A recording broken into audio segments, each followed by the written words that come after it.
ಶಾಂತಿ TV YouTube channel subscribe ಮಾಡಿ, bell icon press ಮಾಡಿ.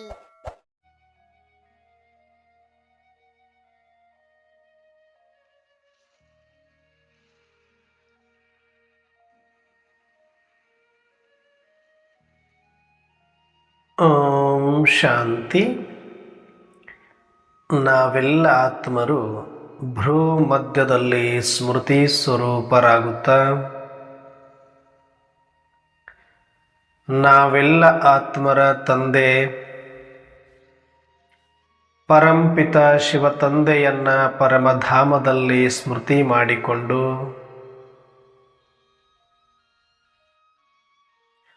ಪ್ರಜಾಪಿತ ಬ್ರಹ್ಮ ತಂದೆ ಜಗದಂಬಾ ಸರಸ್ವತಿ ಮಮ್ಮ ತಾಯಿಯವರನ್ನ ಸೂಕ್ಷ್ಮವತನದಲ್ಲಿ ಸ್ಮರಿಸಿಕೊಂಡು ಯಜ್ಞದ ಎಲ್ಲ ಆದಿರತ್ನರನ್ನ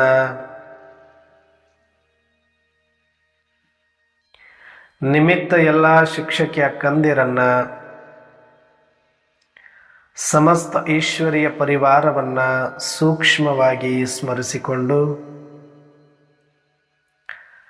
ಪ್ರತಿದಿನದಂತೆ ಈ ದಿನವೂ ಸಹ ಈ ಒಂದು ಮುರಳಿ ಚಿಂತನೆಯಲ್ಲಿ ಭಾಗವಹಿಸಿರುವ ನನ್ನೆಲ್ಲ ಸಹೋದರಾತ್ಮರಿಗೆ ಆತ್ಮೀಯವಾದ ಸ್ವಾಗತ, ಸುಸ್ವಾಗತ.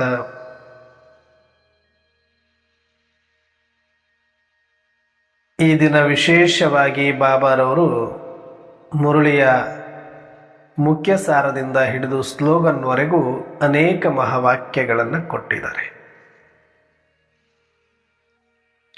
ಅದರಲ್ಲೂ ವಿಶೇಷವಾಗಿ ಸ್ಲೋಗನ್ ಇದೆ. ಆ ಸ್ಲೋಗನ್ ಕುರಿತಾಗಿ ಸಂಕ್ಷಿಪ್ತವಾದ ಚಿಂತನೆಯನ್ನು ಮಾಡೋಣ. ಸ್ಲೋಗನ್ನಲ್ಲಿ ಶಿವತಂದೆ ತಿಳಿಸ್ತಾ ಇದ್ದಾರೆ, ಸರ್ವರ ಮೇಲೆ ದಯೆ ತೋರಿಸುವಂತಾರು ಆಗಿ. ಸರ್ವರ ಮೇಲೆ ದಯೆ ತೋರಿಸುವಂತವರಾಗಿ, ಆಗ ನಿಮ್ಮಲ್ಲಿರುವ ಅಹಂ ಮತ್ತು ವಹಂ ಸಮಾಪ್ತಿಯಾಗಿ ಬಿಡುವುದು ಅಂತ ಹೇಳ್ತಾರೆ. ಅಹಂ ಅಂದ್ರೆ ನಾನು ನಾನು ಅನ್ನುವಂಥ ಪ್ರತಿಷ್ಠೆಗೆ ಬಡಿದಾಡುವಂತಹ ಒಂದು ಸೂಕ್ಷ್ಮ ವಿಕಾರ. ಇನ್ನೊಂದು ವಹಂ, ನನ್ನದು ಅಂತ ಯಾವುದಿದೆ, ನನ್ನದು ಅಂತ ಯಾವುದಿದೆ ಅದೆಲ್ಲವೂ ಕೂಡ ನಾನು ಮತ್ತು ನನ್ನದು, ಅಹಂ ಮತ್ತು ವಹಂ, ಇವೆರಡು ಬಹಳ ದೊಡ್ಡ ವಿಕಾರ ಇವು. ಉಳಿದೆಲ್ಲ ವಿಕಾರಗಳು ಒಂದು ಹಂತಕ್ಕೆ ಬಂದು ನಿಂತು ಹೋಗಬಹುದು.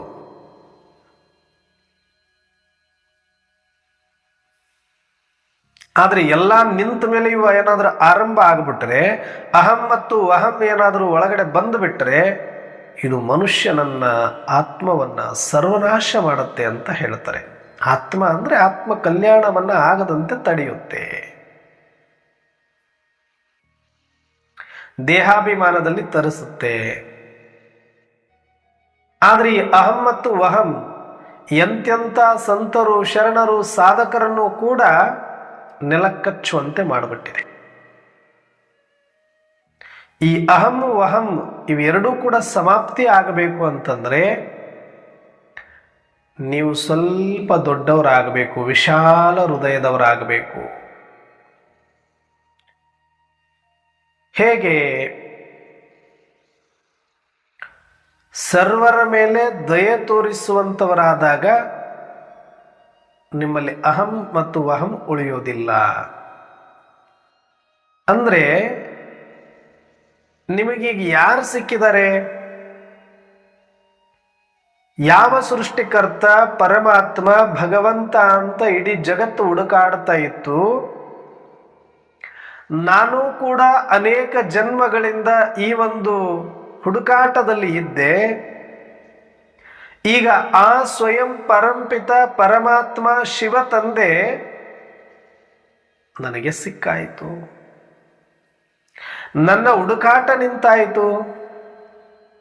ಅದಕ್ಕೆ ಇವತ್ತು ಪ್ರಶ್ನೋತ್ತರದಲ್ಲಿ ಶಿವತಂದೆ ಹೇಳ್ತಾರೆ, ನಿಮ್ಗೆ ಯಾರಾದರೂ ನೀವು ಇಷ್ಟೊಂದು ಖುಷಿಯಾಗಿದ್ದೀರಲ್ವಾ ಹೇಗೆ ಅಂತ ಕೇಳಿದ್ರೆ ಏನು ಹೇಳ್ತೀರಿ? ಅದಕ್ಕೆ ಉತ್ತರದಲ್ಲಿನೂ ಕೂಡ ಹೇಳ್ತಾರೆ, ಯಾವ ಒಂದು ಸರ್ವಶಕ್ತಿವಂತ ಪರಂಪಿತ ಪರಮಾತ್ಮ ಶಿವತಂದೆಯ ಹುಡುಕಾಟದಲ್ಲಿದ್ದೆ ಜನ್ಮ ಜನ್ಮಾಂತರದಿಂದ ಅವರ ಒಂದು ಪ್ರೀತಿ ಪಾಲನೆಯಿಂದ ಬಳಲ್ತಾ ಇದ್ದೆ, ಅವರು ನನಗೀಗ ದೊರೆತಾಗಿದೆ, ಅವರು ನನಗೆ ಸಿಕ್ಕಾಗಿದೆ. ಆ ಸೃಷ್ಟಿಕರ್ತನನ್ನೇ ಪಡೆದ ಮೇಲೆ ಇನ್ನೇನನ್ನು ಪಡೆಯುವ ಇಚ್ಛೆಗಳೇ ನನಗುಳಿದಿಲ್ಲ. ಇಚ್ಛಾ ಮಾತ್ರ ಅವಿದ್ಯ ಆಗಿರೋ ಕಾರಣ ನಾನು ಸದಾ ಖುಷಿಯಾಗಿದ್ದೇನೆ ಅಂತ ಹೇಳಬೇಕು ಅಂತ ಹೇಳ್ತಿದ್ದಾರೆ. ನಾವು ಶಿವತಂದೆಯ ಮಕ್ಕಳಾಗಿರೋರು, ಜ್ಞಾನಿಗಳಾಗಿರೋರು ಅಪ್ರಾಪ್ತಿ ಸ್ವರೂಪರಲ್ಲ, ನಾವು ಸದಾ ಸಂತೃಪ್ತ ಸ್ವರೂಪರು. ಯಾಕೆ ಅಂದ್ರೆ ನಮಗೆ ಅತೃಪ್ತಿ ಇಲ್ಲ, ಯಾಕೆ ಅಂದ್ರೆ ನಮಗೆ ಅಪ್ರಾಪ್ತಿ ಇಲ್ಲ. ಇಡೀ ಜಗದೀಶನೇ ನಮಗೆ ಒಲಿತ ಮೇಲೆ, ಜಗದೀಶನೇ ನಮಗೆ ಸಿಕ್ಕ ಮೇಲೆ ಇನ್ನು ಯಾವುದು ಅಪ್ರಾಪ್ತಿ ನಮಗೆ ಉಳಿಲಿಕ್ಕೆ ಸಾಧ್ಯ ಇದೆ? ಯಾಕಂದ್ರೆ ಭಗವಂತನಿಗಿಂತ, ಸೃಷ್ಟಿಕರ್ತನಿಗಿಂತ, ಜಗದೀಶನಿಗಿಂತ ದೊಡ್ಡದು ಈ ಜಗತ್ತಿನಲ್ಲಿ ಮತ್ತೇನಿದೆ ಪಡೆಯೋದು? ಅದಕ್ಕೆ ಪಾನ ಸೋತು ಪಾಲಿಯ, ಪಡೆಯಬೇಕಾದದ್ದೆಲ್ಲವನ್ನ ಪಡೆದಾಯಿತು ಅನ್ನುವಂಥ ಹಾಡು ಸದಾ ಕಾಲ ನಿಮ್ಮ ಹೃದಯದಿಂದ ಅಥವಾ ಆತ್ಮದಿಂದ ಹೊರಡ್ತಾ ಇರಬೇಕು.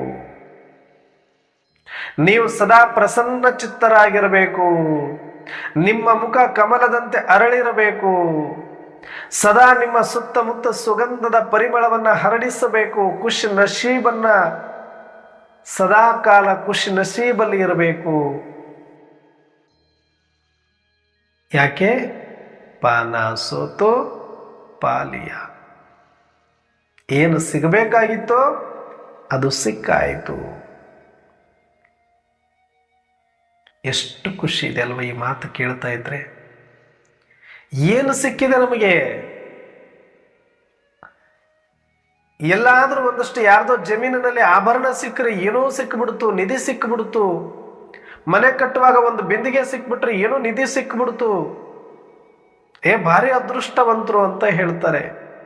ಇಲ್ಲ 1 ಕೋಟಿ ರೂಪಾಯಿದು 10 ಕೋಟಿ ರೂಪಾಯಿದು ಲಾಟ್ರಿ ಹೊಡೆದ್ರೆ ಎಷ್ಟು ಅದೃಷ್ಟ ರೀ ಅವ್ರದ್ದು ಅಂತ ಹೇಳ್ತಾರೆ. ಅಂದ್ರೆ ಬಿನಾ ಪರಿಶ್ರಮ ದೊರೆಯುವುದಕ್ಕೆ ಅದೃಷ್ಟ ಅಂತ ಕರೀತಾರೆ. ಹಾಗಾದ್ರೆ ನಾವು ಎಂತ ಅದೃಷ್ಟವಂತರು, ಎಷ್ಟು ಅದೃಷ್ಟವಂತರು ನಾವು!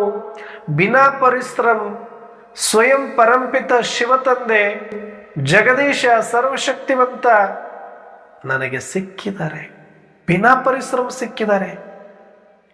ಅವಿನಾಶಿ ನಿಧಿ ಇದು, ಅವಿನಾಶಿ ಸಂಪತ್ತು, ಅವಿನಾಶಿ ಸಂಬಂಧ, ಅವಿನಾಶಿ ಸಂತೃಪ್ತಿ ನನಗೆ ಸಿಕ್ಕಾಗಿದೆ. ಈಗ ನಾನು ಸಂತೃಪ್ತನಾಗಿದ್ದೇನೆ, ನನಗಿನ್ಯಾವ ಕೋರಿಕೆಗಳು ಇಲ್ಲ. ಯಾಕಂದ್ರೆ ಪರಮಾತ್ಮನಿಗಿಂತ ದೊಡ್ಡ ಕೋರಿಕೆ ಇನ್ಯಾವುದು ಉಳಿಲಿಕ್ಕೆ ಸಾಧ್ಯ ಇದೆ? ಪರಮಾತ್ಮನಿಗಿಂತ ದೊಡ್ಡ ವಸ್ತು, ವಿಷಯ, ಆಭರಣ, ಮೌಲ್ಯವುಳ್ಳದ್ದು ಮತ್ಯಾವುದು ಜಗತ್ತಿನಲ್ಲಿ ಇರಲಿಕ್ಕೆ ಸಾಧ್ಯ?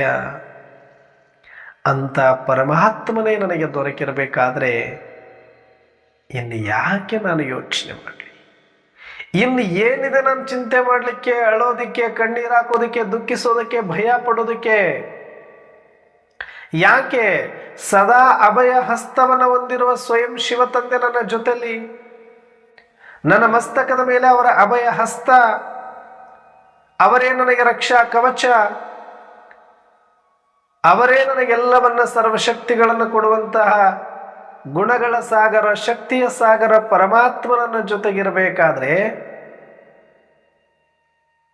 ನನಗೆ ಭಯ ಎಲ್ಲಿ, ಚಿಂತೆ ಎಲ್ಲಿ, ದುಃಖ ಎಲ್ಲಿ, ಅಪ್ರಾಪ್ತಿಯಲ್ಲಿ? ಎಷ್ಟು ಖುಷಿ ಆಗ್ಬಿಟ್ಟಿದ್ರೆ! ಏನೋ ಅಲ್ಪ ಸಣ್ಣ ಪುಟ್ಟ ಏನಾದರೂ ಒಂದಷ್ಟು ಲಾಭ ಆಗ್ಬಿಟ್ರೆ, ಏನಾದರೂ ಒಂದಷ್ಟು ಸಿಕ್ಕಿಬಿಟ್ರೆ ಇಡೀ ಜಗತ್ತಿನಂದಾಯಿತು ಅನ್ನೋಷ್ಟರ ಮಟ್ಟಿಗೆ ಜಗತ್ತಿನಲ್ಲಿರೋರು ಮೆರೆದಾಡ್ತಾರೆ. ಏನೋ ಒಂದು ಅಧಿಕಾರ ಸಿಕ್ಕಿದೆ, ಒಂದಷ್ಟು ಆಸ್ತಿ ಮಾಡಿದ್ದಾರೆ, ಒಂದಷ್ಟು ನಿಧಿ ಸಿಕ್ಕಿದೆ, ಒಂದಷ್ಟು ಏನೋ ಆಗಿದೆ ಅಂದುಬಿಟ್ರೆ ಎಷ್ಟು ಖುಷಿಯಲ್ಲಿ ಬಂದು ಬಿಡ್ತಾರೆ. ನಮ್ಮ ಸಮಾನ ಯಾರಿಲ್ಲ, ನಾವೇ ಎಲ್ಲ ಅಂತ ಅಹಂ ಮತ್ತು ವಹಂ ಅಲ್ಲಿ ಬರುವಂತೆ ಮಾಡುತ್ತೆ. ಹಾಗೆ ನೋಡಿದ್ರೆ ಮತ್ತೆ ನಮಗೆಷ್ಟು ಅಹಂ ಇರಬೇಕು, ಎಷ್ಟು ವಹಂ ಇರಬೇಕು? ಯಾರಿಗೂ ಸಿಗದೇ ಇರುವಂತ ಸ್ವಯಂ ಶಿವತಂದೆ ನನಗೆ ಸಿಕ್ಕಿದ್ದಾರೆ. ಯಾರನ್ನ ಲಿಂಗ ರೂಪದಲ್ಲಿ ಪೂಜೆ ಮಾಡ್ತಾ, ದ್ವಾದಶ ಲಿಂಗಗಳನ್ನ ದರ್ಶನ ಮಾಡ್ತಾ, ಪ್ರತಿ ಹಳ್ಳಿಯಲ್ಲೂ ಶಿವಮಂದಿರವನ್ನ ಕಟ್ಟಿ ಭಜನೆ ಮಾಡ್ತಾ ಓಂ ನಮಃ ಶಿವಾಯದ ಜಪವನ್ನ ಮಾಡ್ತಾ ಕೋಟ್ಯಾಂತರ ಭಕ್ತರು ಇನ್ನು ಅಲೆದಾಡ್ತಾ ಇದ್ದಾರೆ. ಆದರೆ ಸ್ವಯಂ ಪರಮಾತ್ಮ ಈ ಸೃಷ್ಟಿಯಲ್ಲಿ ಅವತರಣೆ ಮಾಡಿ ಬಂದು ನನಗೆ ದೃಷ್ಟಿಯನ್ನ ಕೊಟ್ಟಿದ್ದಾರೆ. ಇದು ಸಾಮಾನ್ಯ ಮಾತ? ಒಂದು ಕ್ಷಣ ಸಾಕ್ಷಾತ್ಕಾರ ಧ್ಯಾನದಲ್ಲಿ ಆದ್ರೇನೆ ನನಗಿಂತ ಸಾಕ್ಷಾತ್ಕಾರ ಆಯಿತು ಅಂತ ಎಷ್ಟು ಖುಷಿಯಿಂದ ಜಗತ್ತಿನ ತುಂಬ ಸಾರ್ತಾರೆ. ಆದರೆ ನನಗೆ ಸ್ವಯಂ ಸೃಷ್ಟಿಕರ್ತ ಪರಂಪಿತ ಪರಮಾತ್ಮ ನನಗೋಸ್ಕರ ಪರಮಧಾಮವನ್ನು ತ್ಯಜಿಸಿ ಪರಕಾಯ ಪ್ರವೇಶ ಮಾಡಿ ದೃಷ್ಟಿಯನ್ನು ಕೊಟ್ಟಿದ್ದಾರೆ. ಡೈರೆಕ್ಟ್ ಆಗಿ ಸ್ವಯಂ ಪರಮಾತ್ಮ ನನಗೆ ದೃಷ್ಟಿ ಕೊಟ್ಟಿದ್ದಾರೆ. ಸ್ವಯಂ ಪರಮಾತ್ಮನ ಜೊತೆ ಮಾತನಾಡಿದ್ದೇನೆ. ನಾನು ಸ್ಥೂಲವಾದ ಶಬ್ದದಿಂದ ಮಾತನಾಡಿದ್ದೇನೆ. ನನ್ನ ಕಿವಿಯಾರ ಅವರ ಮಹಾವಾಕ್ಯವನ್ನು ಕೇಳಿಸಿಕೊಂಡಿದ್ದೇನೆ. ಅವರ ಧ್ವನಿಯನ್ನು ಕೇಳಿಸಿಕೊಂಡಿದ್ದೇನೆ. ಅವರ ಮಾತುಗಳನ್ನು ಆಲಿಸಿದ್ದೇನೆ. ಅವರ ಮುಗುಳುನಗೆಯಿಂದ ಪ್ರೀತಿಯನ್ನ ಕೊಟ್ಟಿದ್ದಾರೆ, ದಿವ್ಯ ದೃಷ್ಟಿಯನ್ನ ಕೊಟ್ಟಿದ್ದಾರೆ, ಆತ್ಮೀಯ ಕಂಪನಗಳನ್ನು ನೀಡಿದ್ದಾರೆ, ಆತ್ಮೀಯ ಸುಗಂಧವನ್ನ ಕಳಿಸಿದರೆ, ಪರಮ ಪವಿತ್ರತೆಯ ಅನುಭೂತಿಯನ್ನು ಮಾಡಿಸಿದರೆ, ಪರಮ ಶಾಂತಿಯ ಅನುಭೂತಿಯನ್ನು ಮಾಡಿಸಿದರೆ, ಸರ್ವಶಕ್ತಿಯ ಅನುಭೂತಿ ಮಾಡಿಸಿದರೆ, ಸರ್ವ ಗುಣಗಳ ಸಂಪನ್ನನಾಗಿ ಮಾಡಿದ್ದಾರೆ. ಇದು ಸಾಮಾನ್ಯ ಮಾತ? ಇದರಲ್ಲಿ ಏನಾದರೂ ಒಂದು ಮಾತಾದರೂ ಸುಳ್ಳಿದೆಯಾ? ಎಲ್ಲವೂ ಸತ್ಯ. ಪರಮಾತ್ಮ ಬಂದಿರೋದು ಸತ್ಯ, ದೃಷ್ಟಿ ಕೊಟ್ಟಿರೋದು ಸತ್ಯ, ಮಾತನಾಡಿರೋದು ಸತ್ಯ, ಶಕ್ತಿ ಶಾಂತಿ ಸುಖದ ಅನುಭವ ಮಾಡಿರೋದು ಸತ್ಯ, ನಿರ್ಬಂಧನ ನಿರ್ಭಯ ನಿಶ್ಚಿಂತರಾಗಿರೋದು ಸತ್ಯ. ಆಹೋ ಸೌಭಾಗ್ಯಶಾಲಿಗಳು ನಾವು ಶಿವತಂದೆಯ ಮಕ್ಕಳಾಗಿರೋರು, ಜ್ಞಾನಿಗಳಾಗಿರೋರು. ಇದನ್ನು ನೆನೆಸ್ಕೊಂಡ್ರೆ ರೋಮಗಳೆಲ್ಲ ಘೂಸ್ವಂಸ್ ಅಂತಾರಲ್ಲ, ಹಂಗೆ ಪ್ರತಿಕ್ಷಣ ಶಿವ ಅಂತ ಕೇಳಿದ ತಕ್ಷಣ ಹಂಗೆ ಮೈಯೆಲ್ಲ ರೋಮಾಂಚನ ಆಗಿಬಿಡ್ಬೇಕು ನಮಗೆ. ಆ ಶಿವ ಯಾವ ಶಿವ?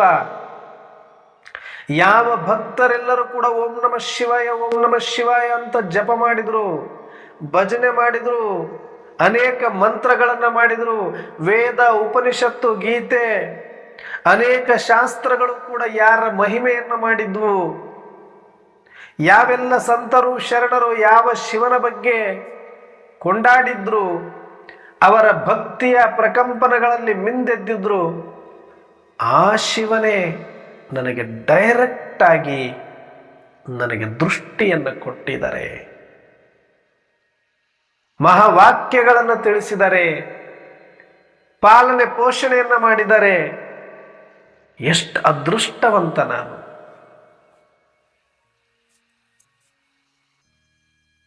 ಇದು ಸಾಮಾನ್ಯ ಮಾತಲ್ಲ. ಇದು ಈ ಖುಷಿ ಇದರ ಮುಂದೆ ಮತ್ಯಾವ ಖುಷಿಯೂ ಇಲ್ಲ ನನಗೆ. ಸ್ವರ್ಗದಲ್ಲಿ ಶ್ರೀಮನ್ನಾರಾಯಣನ ಪಟ್ಟವೆನ್ನಿಗೆ ಕೊಡ್ತೀನಿ, ಶ್ರೀ ಲಕ್ಷ್ಮಿಯ ಪಟ್ಟನೆ ಕೊಡ್ತೀನಿ, ಸ್ಥಾನ ಕೊಡ್ತೀನಿ ಅಂದ್ರೂ ಈ ಖುಷಿಯ ಮುಂದೆ ಆ ಖುಷಿ ಏನೂ ಅಲ್ಲ ನನಗೆ. ಇಲ್ಲಿ ಸ್ಥೂಲವಾದಂಥ ರಾಜ್ಯದ ಸಿಂಹಾಸನ ಇದೆ, ತಲೆಯ ಮೇಲೆ ಸ್ಥೂಲವಾದ ರತ್ನಖಚಿತ ಕಿರೀಟ ಇದೆ. ಆದರೆ ಈಗ ಸಂಗಮ ಯುಗದಲ್ಲಿ ಸ್ವಯಂ ಪರಮಾತ್ಮನ ಹೃದಯ ಸಿಂಹಾಸನದಲ್ಲಿ ಕಣ್ರಪ್ಪೆಯಲ್ಲಿ ಕೂತಿದ್ದೀನಿ, ಅವರ ಕೊರಳಿನ ಮಾಲೆ ಹಾಕಿದ್ದೀನಿ, ಪವಿತ್ರತೆ ಕಿರೀಟ ತೊಟ್ಕೊಂಡಿದ್ದೀನಿ. ಎಂಥ ಅದ್ಭುತವಾದಂಥ ದಿವ್ಯ ಅನುಭೂತಿ ಇದು! ಈ ಸುಖ, ಈ ಸೌಭಾಗ್ಯ, ಈ ಖುಷಿ ಸತ್ಯಯುಗದಲ್ಲೂ ಇಲ್ಲ. ಇಡೀ ಕಲ್ಪ ಹೋಲಿಸಿದ್ರೆ ಸತ್ಯಯುಗ ಶ್ರೇಷ್ಠ. ಆದರೆ ಸಂಗಮ ಯುಗ ಹೋಲಿಕೆ ಮಾಡಿದ್ರೆ ಸತ್ಯಯುಗ ಏನೂ ಅಲ್ಲ. ಆ ಒಂದು ಖುಷಿಯ ಸ್ಮೃತಿ ನಮ್ಮಲ್ಲಿ ಇಲ್ಲ. ಅದಕ್ಕೆ ಇನ್ನೂ ದುಃಖದಲ್ಲಿದ್ದೀವಿ. ಭಗವಂತ ಸಿಕ್ಕಿಲ್ವ ಸಿಕ್ಕಿದ್ದಾರೆ, ಜ್ಞಾನ ಕೇಳಿಲ್ವ ಕೇಳಿದೀವಿ, ಮುರಳಿ ಓದಿಲ್ವ ಓದ್ತಾ ಇದ್ದೀವಿ, ಯೋಗ ಮಾಡಿಲ್ವ ಮಾಡ್ತಾ ಇದ್ದೀವಿ, ಆದರೆ ಯಾರು ನನಗೆ ಸಿಕ್ಕಿರೋದು, ಯಾರು ನನ್ನ ಜೊತೆಗಿರೋದು, ಯಾರು ನನ್ನ ಬೆಂಬಲವಾಗಿ ನಿಂತಿರೋದು ಅನ್ನುವುದರ ಸ್ಮೃತಿ ಆಗಾಗ ಆಗಾಗ ಮರೆತು ಹೋಗ್ತಾ ಇರೋದರಿಂದ ದುಃಖ. ಆಗಾಗ ಏನು, ಯಾವಾಗಲೂ ಮರೆತು ಆಗಾಗ ನೆನಪು ಮಾಡಿಕೊಳ್ತಾ ಇರುವಂಥದ್ದು ನಮಗೆ ದೌರ್ಭಾಗ್ಯ ಆಗಿದೆ. ಒಂದು ಸಲ ಪರಮಾತ್ಮ ಸಿಕ್ಕ ಮೇಲೆ ನನ್ನ ಜೀವನದಲ್ಲಿ ಯಾವ ಕೊರತೆಗಳು ಇಲ್ಲ. ಭಗವಂತನ ಮಗುವಾಗಿ ಜ್ಞಾನಿಯಾಗಿ ನೀನೇನಾದರೂ ಕಣ್ಣೀರಾಗ್ತಾ ಇದೆಯಾ?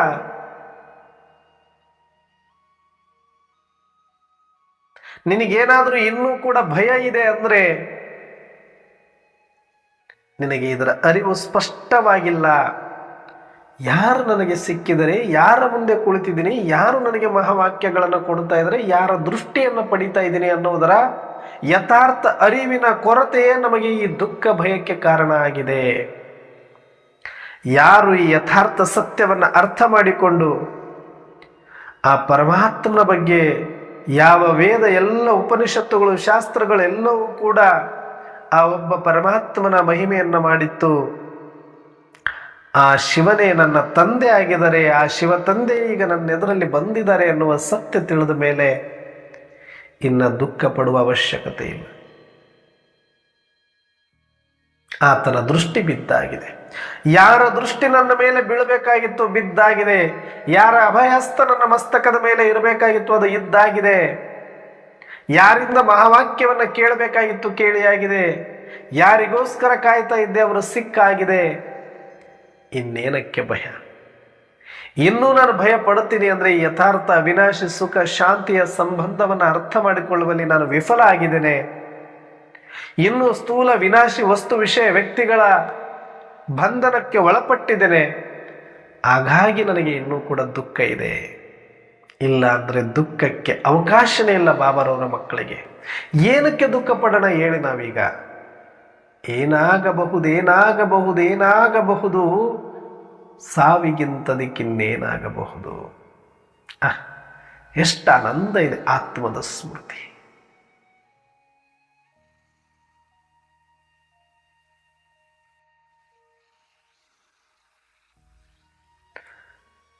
ಹಾಗಂತ ಹೇಳಿ ಈ ಅಲೌಕಿಕ ಮಾರ್ಗಕ್ಕೆ ಬಂದ ಮೇಲೂ ಕೂಡ ಪರಮಾತ್ಮ ಮತ್ತು ಈ ಜ್ಞಾನ ಸಿಕ್ಕ ಮೇಲೂ ಕೂಡ ಒಳಗಡೆ ಸೂಕ್ಷ್ಮ ಅಹಂಕಾರನೂ ಕೂಡ ಬೆಳಿಬಾರದು. ನನಗೆ ಸಿಕ್ಕಿದಾನೆ ಪರಮಾತ್ಮ, ಇವರೆಲ್ಲ ಕನಿಷ್ಠ, ಇವ್ರಿಗೆ ಯಾರಿಗೂ ಸಿಕ್ಕಿಲ್ಲ, ನನಗೇ ಸಿಕ್ಕಿಬಿಟ್ಟಿದ್ದಾನೆ ಅನ್ನುವಂಥ ಅಹಂ ಆಗಲಿ. ನಮ್ದು ಇಷ್ಟು ದೊಡ್ಡ ಪರಿವಾರ ಇದೆ, ಇಷ್ಟು ದೊಡ್ಡ ಯಜ್ಞ ಇದೆ, ಪ್ರಜಾಪಿತನ ಸಂತಾನರು, ಪರಮಾತ್ಮನೇ ನಮ್ಮವನಾಗಿದ್ದಾನೆ ಅನ್ನುವಂಥ ವಹಂ ಆಗಲಿ ಬರಬಾರದು. ಏನೇ ನಮಗೆ ಸಿಕ್ಕಿದ್ರೂ ಕೂಡ ನನ್ನ ಸಹೋದರಾತ್ಮರಿಗೆ ಸಹಯೋಗ ಕೊಡಲಿಕ್ಕೇನೆ. ಉದಾಹರಣೆಗೆ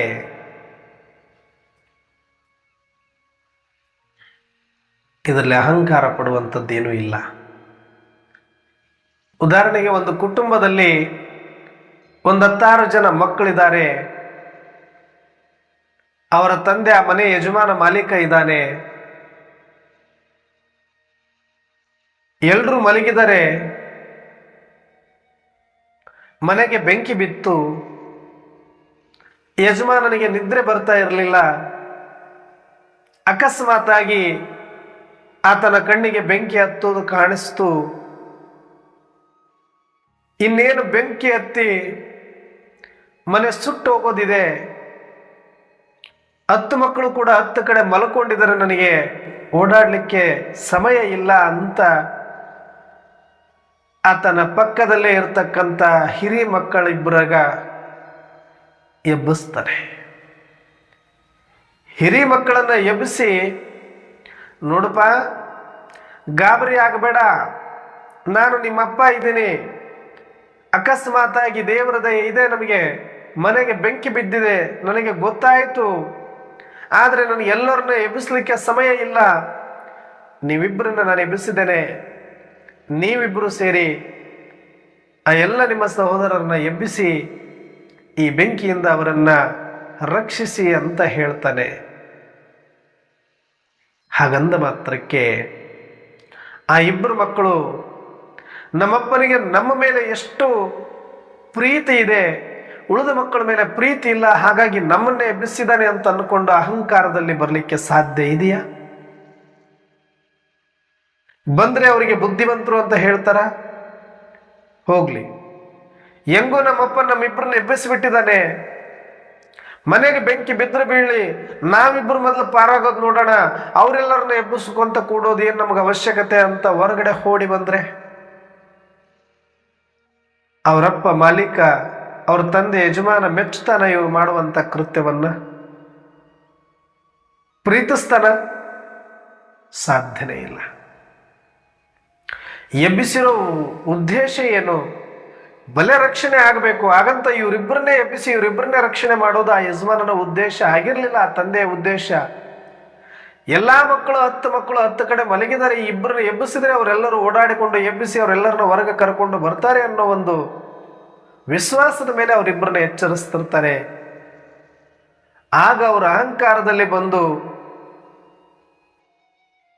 ಅಥವಾ ತಮ್ಮ ಸ್ವಾರ್ಥದಲ್ಲಿ ಬಂದು ತಾವು ಮಾತ್ರ ಪಾರಾಗ್ಬಿಟ್ರೆ ಸಾಕು ಅಂತ ಸುಮ್ಮನೆ ಹೊರಗಡೆ ಬಂದು ನಿಂತುಕೊಂಡು ಬೆಂಕಿ ಉರಿತಾ ಇರೋದು ನೋಡಿದ್ರೆ ಮನುಷ್ಯತ್ವ, ಮಾನವೀಯತೆ ಅಂತ ಹೇಳಕ್ಕಾಗತ್ತಾ? ಇಲ್ಲ. ತಮಗೇನೋ ಅವಕಾಶ ಅವ್ರ ತಂದೆ ಪಕ್ಕದಲ್ಲಿ ಇರೋದ್ರಿಂದ ಎಚ್ಚರ ಮಾಡಿದ್ರು, ಆದರೆ ಆ ಅವಕಾಶವನ್ನು ಬಳಸಿಕೊಂಡು ಎಲ್ಲರ ಮೇಲೆ ದಯ ತೋರಿಸಿ ಆ ಎಲ್ಲ ಸಹೋದರ ಆತ್ಮರನ್ನ ರಕ್ಷಣೆ ಮಾಡಿ ಹೊರಗಡೆ ಕರ್ಕೊಂಡು ಬಂದ್ರೆ ಸುಡೋ ಮನೆ ಸುಟ್ಟು ಹೋಗ್ತಾ ಇದೆ, ಆದರೆ ಅದ್ರ ಜೊತೆಗೆ ನಮ್ಮ ಸಹೋದರರನ್ನ ರಕ್ಷಣೆ ಮಾಡಬೇಕು ಅನ್ನುವಂಥ ಒಂದು ಯೋಚನೆಯಿಂದ ಸಹೋದರರೇನಾದರೂ ಅವರೆಲ್ಲರನ್ನ ರಕ್ಷಣೆ ಮಾಡಿದ್ರೆ ನಿಜಕ್ಕೂ ತಂದೆ ಹೆಮ್ಮೆ ಪಡ್ತಾನೆ. ನೀವು ದೊಡ್ಡ ಮಕ್ಕಳಾಗಿದ್ದಕ್ಕೂ ಸಾರ್ಥಕ ಆಯಿತು, ನಿಮ್ಮಿಬ್ಬರನ್ನ ಎಚ್ಚರಿಸಿದ್ದಕ್ಕೂ ಸಾರ್ಥಕ ಆಯಿತು ಅಂತ ಹೆಮ್ಮೆ ಪಟ್ಟು ಖುಷಿ ಪಡ್ತಾನೆ. ಆವಾಗ ನಿಜವಾಗಲೂ ಆ ಮಾಲೀಕನಿಗೆ ಆನಂದ ಆಗುತ್ತೆ. ಹಾಗೆಯೇ ಸೃಷ್ಟಿಕರ್ತ ಪರಂಪಿತ ಪರಮಾತ್ಮ ನಾವು ಮಕ್ಕಳನ್ನ ಬಂದು ಎಬ್ಬಿಸಿದರೆ 100 ವರ್ಷದಿಂದ ಮುಂಚೆ ಅಂದ್ರೆ ಇದರರ್ಥ ನಾವು ಮಾತ್ರ ತಂದೆಗೆ ಬಹಳ ಅತಿ ಪ್ರೀತಿನ ಮಕ್ಕಳು, ಉಳಿದವರೆಲ್ಲ ಏನು ಪ್ರೀತಿ ಇಲ್ಲ ಅಂತ ಅಲ್ಲ. ನಾವು ಸ್ವಲ್ಪ ಈ ಸೃಷ್ಟಿ ನಾಟಕಕ್ಕೆ ಮುಂಚಿತವಾಗಿ ಬಂದಿರುವ ಹಿರಿಯ ಅಣ್ಣಂದಿರಾಗಿರೋದ್ರಿಂದ, ಹಿರಿ ಮಕ್ಕಳಾಗಿರೋದ್ರಿಂದ ಮೊದಲು ನಮ್ಮನ್ನ ಎಚ್ಚರ ಮಾಡಿರುವ ಉದ್ದೇಶ ಏನು ಅಂದ್ರೆ, ನೋಡಪ್ಪ, ಈಗ ಕೋಟ್ಯಾಂತರ ಸಾವಿರಾರು ಕೋಟಿ ಆತ್ಮರು ಚದರಿ ಹೋಗಿದ್ದಾರೆ, ನೀವೆಲ್ಲರೂ ಸೇರಿ ಇನ್ನೇನು ಸೃಷ್ಟಿಗೆ ಬೆಂಕಿ ಬೀಳೋದಿದೆ, ಇವರೆಲ್ಲರನ್ನ ಆತ್ಮರಕ್ಷಣೆ ಮಾಡುವ ಜವಾಬ್ದಾರಿ ನಿಮ್ಮ ಮೇಲೆ ಇದೆ. ಹಾಗಾಗಿ ನಿಮ್ಮನ್ನ ಎಚ್ಚರ ಮಾಡಿದ್ದೀನಿ, ನೀವು ಇನ್ನುಳಿದವರೆಲ್ಲರನ್ನ ಎಚ್ಚರ ಮಾಡಿ ಅವರನ್ನ ದೇಹಾಭಿಮಾನದ ಬಂಧನದಿಂದ ಬಿಡಿಸಿ ಆತ್ಮ ಅಭಿಮಾನದಲ್ಲಿ ತರಿಸಿ ಈ ವಿನಾಶದ ವಿಕ್ರಾಳದಿಂದ ರಕ್ಷಣೆ ಮಾಡಬೇಕು ಅನ್ನುವಂಥ ದೃಷ್ಟಿಯಲ್ಲಿ ನಮಗೆ ಭಗವಂತ ಸಿಕ್ಕಿದರೆ ಹೊರತಾಗಿ ನಾವೇನೋ ಭಾರಿ ಶ್ರೇಷ್ಠ ಅಂತಾಗಲಿ ಅಥವಾ ನಾವೇನೋ ಸ್ಪೆಷಲ್ ಸೋಲ್ಸ್ ಅಂತಾಗಲಿ ಅಲ್ಲ. ಬಲೆ ಪಾತ್ರದಲ್ಲಿ ನಾವು ಹಿರಿಯರಾಗಿರ್ಬೋದು, ಹಿಂದೆ ಬಂದಿರಬಹುದು, ಅವ್ರಿಗಿಂತ ಮುಂದೆ ಇರಬಹುದು, ನಮ್ಮ ಪಾತ್ರ ಜಾಸ್ತಿ ಇರಬಹುದು, ಒಳ್ಳೆಯ ಪಾತ್ರ ಸಿಕ್ಕಿರಬಹುದು, ಇದೆಲ್ಲ ಬೇರೆ ಪಾತ್ರ. ಇದಷ್ಟೇ. ಪಾತ್ರಾಭಿಮಾನಿಗಳಾಗಬಾರ್ದು. ನಾವೀಗ ಒಳಗಡೆ ಇರುವ ಆತ್ಮಾಭಿಮಾನಿಗಳಾಗಿದ್ದರೆ, ಒಳಗಡೆ ಇರುವ ಆತ್ಮ ನಾನು ಹೇಗೋ ಹಾಗೆ ಕಟ್ಟ ಕಡೆಯ ಆತ್ಮನು ಹಾಗೆ ಪರಮಾತ್ಮ ಶಿವ ತಂದೆಗೆ ಎಲ್ಲ ಮಕ್ಕಳು ಕೂಡ ಒಂದೇ ಅಲ್ವಾ? ನಮ್ಮನ್ನು ಎಬ್ಬಿಸಿದರೆ ಅಂದರೆ ನಾವು ಎಲ್ಲರ ಮೇಲೆ ದಯೆ ತೋರಿಸ್ಬೇಕು. ನಾವಷ್ಟೇ ರಕ್ಷಣೆಯಾಗಿ ಸೈಡಲ್ಲಿ ನಿಂತ್ಕೊಂಡ್ಬಿಟ್ರೆ ಸಾಕಾಗೋದಿಲ್ಲ. 90 ವರ್ಷ ಆಯಿತು, ನಮ್ಮ ಪಾಡಿಗೆ ನಾವು ಇದ್ದು ಬಿಡೋಣ, ಯಾರೇನಾದರೂ ಮಾಡಿಕೊಳ್ಳಿ ಅಂತ ಕೂಡೋದಲ್ಲ. ಬಲೆ ನಾವು ಸೇವೆ ಮಾಡಲೇಬೇಕಾಗುತ್ತೆ. ತನು, ಮನ, ಧನ, ಶ್ವಾಸ, ಸಮಯವನ್ನು ಅರ್ಪಿಸಿ ಅನೇಕ ಆತ್ಮರಿಗೆ ಈ ಸಂದೇಶವನ್ನು ತಿಳಿಸುವಂತಹ ಕೆಲಸ ಕಾರ್ಯವನ್ನು ಮಾಡಬೇಕು. ಆದರೆ ಇದು ಬರೀ ಸ್ಥೂಲ ಸೇವೆಯಿಂದಲೇ ಮುಗಿದೋಗ್ಬಿಡುತ್ತೆ ಅನ್ನೋ ಭ್ರಮೆಯಲ್ಲೂ ಕೂಡ ನಾವಿರಬಾರದು. ಕೆಲವರು ಸ್ಥೂಲ ಸೇವೆಗೆ ನಿಮಿತ್ತ ಆಗಿರುವಂಥವರು ಸ್ಥೂಲ ಸೇವೆ ಮನೆ ಮನೆಗೂ ಪಾಂಪ್ಲೆಂಟ್ ಹಚ್ಚಿ ಪ್ರತಿಯೊಬ್ಬ ವ್ಯಕ್ತಿಗಳಿಗೂ, ಪ್ರತಿಯೊಂದು ಧರ್ಮದ ಆತ್ಮರಿಗೂ ಈ ಸಂದೇಶವನ್ನು ಮುಟ್ಟಿಸುವ ಕೆಲಸವನ್ನ ಚಾನೆಲ್ಗಳ ಮುಖಾಂತರ, ಪಾಂಪ್ಲೆಂಟ್ಗಳ ಮುಖಾಂತರ, ಕೋರ್ಸ್ ಕೊಡುವ ಮುಖಾಂತರ, ಪ್ರದರ್ಶನ ಹಾಕುವ ಮುಖಾಂತರ ತಲುಪಿಸುವ ಕೆಲಸ ಕಾರ್ಯವನ್ನು ಯಜ್ಞ ಇಲ್ಲಿ ತನಕ ನಿರ್ವಿಘ್ನವಾಗಿ ನಿರಂತರವಾಗಿ ಮಾಡಿಕೊಂಡು ಬಂದಿದೆ. ಆದರೆ ಬರೀ ಸ್ಥೂಲ ಸೇವೆಯಿಂದಲೇ ಎಲ್ಲರೂ ಎಚ್ಚರ ಆಗೋದಿಲ್ಲ. ಅಷ್ಟು ಸಮಯ ಇರಲಿಲ್ಲ. 100 ವರ್ಷದಲ್ಲಿ ಸಾವಿರಾರು ಕೋಟಿ ಆತ್ಮರನ್ನ ಮುಟ್ಟುವಂಥದ್ದು ಸುಲಭ ಸಾಧ್ಯ ಇಲ್ಲ. ಇನ್ನು ಸೂಕ್ಷ್ಮ ಸೇವೆಗಾಗಿ ನಿಮಿತ್ತ ಆಗಿರುವ ಆತ್ಮರಿಂದ ಸಂಕಲ್ಪದಿಂದ ಅನೇಕ ಆತ್ಮರನ್ನು ಎಚ್ಚರ ಮಾಡಬೇಕಾಗಿದೆ. ಇನ್ನು ನಿರಾಕಾರ ಸೇವೆಯಿಂದ ಸಾವಿರಾರು ಕೋಟಿ ಆತ್ಮರು ಎಷ್ಟೇ ದೂರದಲ್ಲಿದ್ದರೂ ಕೂಡ ಅವರ ವಿಸ್ಮೃತಿಯನ್ನು ಸ್ಮೃತಿಯಲ್ಲಿ ತರಿಸಲಿಕ್ಕೆ ನಾವು ಮೊದಲು ಸ್ಮೃತಿ ಸ್ವರೂಪರಾಗಿ ನಿರಾಕಾರ ಸ್ಟೇಜಿಗೆ ಬಂದು ಆತ್ಮೀಯ ಸ್ವರೂಪದಲ್ಲಿ ಸ್ಥಿತರಾಗಿ ನಿರಾಕಾರ ಸ್ಮೃತಿಯಿಂದ ನಿರಾಕಾರ ದೃಷ್ಟಿಯಿಂದ ಅನೇಕ ಆತ್ಮರನ್ನು ಸ್ಮೃತಿ ಸ್ವರೂಪದಲ್ಲಿ ತರಿಸಿ ಈ ವಿನಾಶದಿಂದ ರಕ್ಷಣೆ ಮಾಡುವಂಥ ಜವಾಬ್ದಾರಿ 3 ಹಂತದಲ್ಲಿ ನಾವು ಮಕ್ಕಳಿಗೆ ಒಪ್ಪಿಸಿದರೆ, ಕೆಲವರು ಸ್ಥೂಲ ಸೇವೆಗಾಗಿ, ಕೆಲವರು ಸ್ಥೂಲ ಅಂದರೆ ಕರ್ಮಣ ಇರ್ಬೋದು, ವಾಚ್ಯ ಇರ್ಬೋದು, ಆ ಕರ್ಮಣ ಮತ್ತು ವಾಚಾ ಸೇವೆಗಾಗಿ ನಿಮಿತ್ತರಾಗಿರೋರು ಅನೇಕರು, ಇನ್ನೂ ಅನೇಕರು ಸೂಕ್ಷ್ಮ ಸೇವೆಗಾಗಿ ನಿಮಿತ್ತರಾಗಿದ್ದರೆ ಶುಭ ಭಾವನೆ ಶುಭ ಸಂಕಲ್ಪ ಮಾಡುವುದರ ಮುಖಾಂತರ ಎಷ್ಟೋ ಆತ್ಮರನ್ನು ಹೆಚ್ಚು ಮಾಡಲಿಕ್ಕೆ ಸಾಧ್ಯ ಇದೆ. ಇನ್ನು ಫೈನಲ್ ಆಗಿ ಬಾಪ್ ಸಮಾನ ಸ್ಟೇಜ್ ಉಳ್ಳಂಥ ನಂಬರ್ 1 ರೈಟ್ ಹ್ಯಾಂಡ್ ಆತ್ಮರಿಗೆ ನಿರಾಕಾರ ಸೇವೆಯ ಜವಾಬ್ದಾರಿಯನ್ನು ಕೊಟ್ಟಿದ್ದಾರೆ. ಅವರು ನಿರಾಕಾರ ಸ್ಥಿತಿಗೆ ಏರಿ ಬಾಪ್ ಸಮಾನಾಗಿ ಎಲ್ಲ ಆತ್ಮರ ಮೇಲೆ ದಯೆ ತೋರಿ ಸ್ವಸ್ಮೃತಿಯನ್ನು ಎಲ್ಲರಿಗೂ ತರಿಸುವಂತಹ ನಿರಾಕಾರ ಸೇವೆಯನ್ನು ಕೂಡ ಮಾಡುವಂಥ ಪಾತ್ರ ಇದೆ. ಹಾಗಾಗಿ ಈಗ ನಾವು ಅಹಂಕಾರದಲ್ಲಿ ಬರುವ ಸಮಯ ಅಲ್ಲ, ವಹಂಗಳನ್ನು ತ್ಯಾಗ ಮಾಡುವಂತಹ ಸಮಯ. ಎಲ್ಲ ಸರ್ವ ಸಹೋದರಾತ್ಮರ ಮೇಲೆ ದಯಾದೃಷ್ಟಿ ಅನ್ನೋದಕ್ಕಿಂತ ಜವಾಬ್ದಾರಿಯುತ ಕರ್ತವ್ಯವನ್ನು ನಿರ್ವಹಿಸಬೇಕಾಗಿದೆ. ಹಾಗಾಗಿ ನನಗೆ ಈ ಕರ್ತವ್ಯ ಇದು ನನ್ನದು ಅಂತ ಯಾವಾಗ ಅನಿಸುತ್ತೋ, ಇದು ನನ್ನ ಜವಾಬ್ದಾರಿ, ನಾನು ಈ ಎಲ್ಲ ಸಹೋದರಾತ್ಮರ ಹಿರಿಯಣ್ಣ ಆಗಿರುವುದರಿಂದ, ನನ್ನ ಸಹೋದರ ಆತ್ಮರು ಇವರೆಲ್ಲರೂ ನನ್ನ ಸಹೋದರರೇ ಆಗಿರುವುದರಿಂದ, ಆ ಒಬ್ಬ ಶಿವತಂದೆಯ ಮಕ್ಕಳೇ ನಾವೆಲ್ಲ ಅನ್ನುವ ಸತ್ಯ ಗೊತ್ತಾದ ಮೇಲೆ ನಮ್ಮ ಜವಾಬ್ದಾರಿಯಿಂದ ನಾವು ಎಲ್ಲರನ್ನ ಜಾಗೃತಗೊಳಿಸುವ ಕಾರ್ಯವನ್ನು ಮಾಡುವಾಗ ನಮ್ಮಲ್ಲಿ ಅಹಂ ಆಗಲಿ ವಹಂ ಆಗಲಿ ಇರಲಿಕ್ಕೆ ಸಾಧ್ಯ ಇಲ್ಲ, ಅದು ಸಮಾಪ್ತಿ ಆಗುತ್ತೆ. ಹಾಗಾಗಿ ಈ ಎಲ್ಲ ವಿಶಾಲ ದೃಷ್ಟಿಯನ್ನು ಇಟ್ಟುಕೊಂಡು ನಾವು ಬಾಬಾರವ್ರ ಮಕ್ಕಳು ಮಾತ್ರ ಭಾರಿ ಶ್ರೇಷ್ಠ, ಉಳಿದವ್ರು ಕನಿಷ್ಠ, ನಮಗೆಲ್ಲ ಗೊತ್ತು ಇವ್ರಿಗೇನು ಗೊತ್ತಿಲ್ಲ ಅಂತ ಉಡಾಫೆ ಮಾಡೋದಾಗಲಿ, ಅವ್ರನ್ನ ಕೀಳಾಗಿ ಕಾಣೋದಾಗಲಿ ಅಥವಾ ಮತ್ತೊಬ್ಬರನ್ನ ಪರನಿಂದನೆ ಮಾಡೋದಾಗಲಿ ಯಾವುದೇ ಕಾರಣಕ್ಕೂ ಸಲ್ಲದ್ದು. ಕಣ್ಣಿದ್ದವರು ಕುರುಡರನ್ನ ಆಡಿಕೊಂಡಂತೆ, ಅಜ್ಞಾನದಲ್ಲಿದ್ದವರು, ವಿಸ್ಮೃತಿಯಲ್ಲಿದ್ದವರು, ಪಾತ್ರದ ಭ್ರಮೆಯಲ್ಲಿದ್ದವರಿಗೆ ನಾವು ಎಚ್ಚರ ಆಗಿದ್ದವರು ಅವ್ರ ಬಗ್ಗೆ ಮಾತಾಡೋದು ಅದು ಶೋಭಿಸುವುದಿಲ್ಲ. ಹಾಗಾಗಿ ಇದಕ್ಕೆ ಯಾವುದಕ್ಕೂ ನಾವು ಆಸ್ಪದ ಕೊಡದೆ ಇನ್ನೂ ನಮ್ಮ ಮೇಲೆ ಜವಾಬ್ದಾರಿ ಹೆಚ್ಚಾಗಿದೆ ಅಂತ ಭಾವಿಸಿ ಎಲ್ಲ ಆತ್ಮರನ್ನ ರಕ್ಷಣೆ ಮಾಡುವಂಥ ಜವಾಬ್ದಾರಿಯನ್ನು ತೆಗೆದುಕೊಂಡು ಕರ್ತವ್ಯದಲ್ಲಿ ನಿರತರಾಗಬೇಕಾಗಿದೆ. ಹಾಗಾಗಬೇಕು ಅಂದರೆ ಮೊದಲು ನಾವು ಸ್ವಸ್ಮೃತಿಯಲ್ಲಿ ಬರಬೇಕು, ಸ್ವರೂಪದಲ್ಲಿರಬೇಕು, ಆತ್ಮೀಯ ಅಭ್ಯಾಸವನ್ನು ಮಾಡಬೇಕು, ಪರಮಾತ್ಮನ ಪಾಲನೆ ಲಾಲನೆಯನ್ನು ಸ್ಮೃತಿಯಲ್ಲಿಟ್ಟುಕೊಳ್ಳಬೇಕು. ನನಗೆ ಸಿಕ್ಕಿರೋರು ಯಾರು, ಏನು ಜ್ಞಾನ ಸಿಕ್ಕಿದೆ, ಯಾವ ಕಾರಣಕ್ಕೆ ಸಿಕ್ಕಿದೆ ಅನ್ನುವುದರ ಅರಿವು ಆ ಸ್ಮೃತಿ ನಮಗೆ ಇದ್ದಾಗ, ಸರ್ವಾತ್ಮರ ಸೇವೆಯಲ್ಲಿ ನಮ್ಮನ್ನು ನಾವು ತೊಡಗಿಸಿಕೊಂಡಾಗ ನಮ್ಮ ಅಹಂ ಮತ್ತು ವಹಂ ಪೂರ್ತಿಯಾಗಿ ಸಮಾಪ್ತಿಯಾಗಲಿಕ್ಕೆ ಸಾಧ್ಯ ಇದೆ. ಹಾಗಾಗಿ ನಾವೆಲ್ಲರೂ ಕೂಡ ಈ ಕ್ಷಣದಿಂದ ಈ ಅವ್ಯಕ್ತ ಮಾಸದಲ್ಲಿ ಅವ್ಯಕ್ತ ವಿಶೇಷವಾದ ಸ್ಥಿತಿಯನ್ನು ತಯಾರು ಮಾಡಿಕೊಂಡು ಇದೇ ಆಶಯ ಇರಲಿ ನಮಗೆ, ವಿಶ್ವದ ಎಲ್ಲ ಆತ್ಮರಿಗೂ ಆದಷ್ಟು ಬೇಗ ಈ ಸೃಷ್ಟಿಯ ರಹಸ್ಯವನ್ನು ತಿಳಿಸಿ ದೇಹಾಭಿಮಾನದ ಸಂಕೋಲೆಯನ್ನು ತೆಗೆದುಹಾಕಿ ಆತ್ಮಿಕ ಸ್ಮೃತಿಯನ್ನು ಕೊಟ್ಟು ಇವರೆಲ್ಲರ ಆತ್ಮ ಕಲ್ಯಾಣವನ್ನು ಮಾಡುವ ಶಕ್ತಿ ಸಂಪನ್ನರಾಗೋಣ, ಶ್ರೇಷ್ಠ ಶಕ್ತಿಯನ್ನು ಪಡೆಯೋಣ, ಶ್ರೇಷ್ಠ ಸ್ಥಿತಿಯನ್ನು ತಯಾರಿ ಮಾಡಿಕೊಳ್ಳೋಣ. ಇದು ಬರೀ ನಮಗಾಗಿ ಅಲ್ಲ ಯಜ್ಞ, ನನ್ನ ಎಲ್ಲ ಸಹೋದರಾತ್ಮರ ವಿಶ್ವದ ಸರ್ವಾತ್ಮರ ಸಲುವಾಗಿ, ಎಲ್ಲ ಪ್ರಾಣಿ ಪಕ್ಷಿಗಳ ಸಲುವಾಗಿ, ಎಲ್ಲ ಪಂಚತತ್ವ ಪ್ರಕೃತಿಯ ಸಲುವಾಗಿ, ಇಡೀ ಬ್ರಹ್ಮಾಂಡದ ಸಲುವಾಗಿ ಪರಮಾತ್ಮ ಬಂದಿರೋದು ನನಗೊಬ್ಬನಿಗಾಗಿ ಅಲ್ಲ ಅನ್ನುವಂತಹ ಸತ್ಯವನ್ನು ಅರಿತು ಈ ಜವಾಬ್ದಾರಿಯನ್ನು ತೆಗೆದುಕೊಂಡು ಕರ್ತವ್ಯದಲ್ಲಿ ನಿರತರಾಗೋಣ.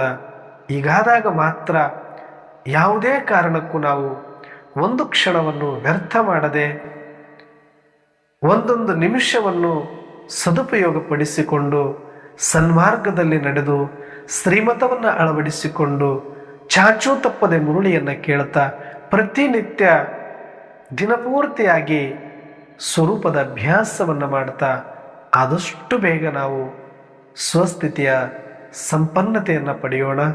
ಆ ಮುಖೇನ ಸರ್ವಾತ್ಮರ ಸೇವೆಯಲ್ಲಿ ನಮ್ಮನ್ನು ನಾವು ತೊಡಗಿಸಿಕೊಳ್ಳೋಣ ಅಂತ ಹೇಳ್ತಾ ಇವತ್ತಿನ ಚಿಂತನೆಯನ್ನು ಮುಕ್ತಾಯ ಮಾಡೋಣ. ಅಚ್ಚ. ಓಂ ಶಾಂತಿ.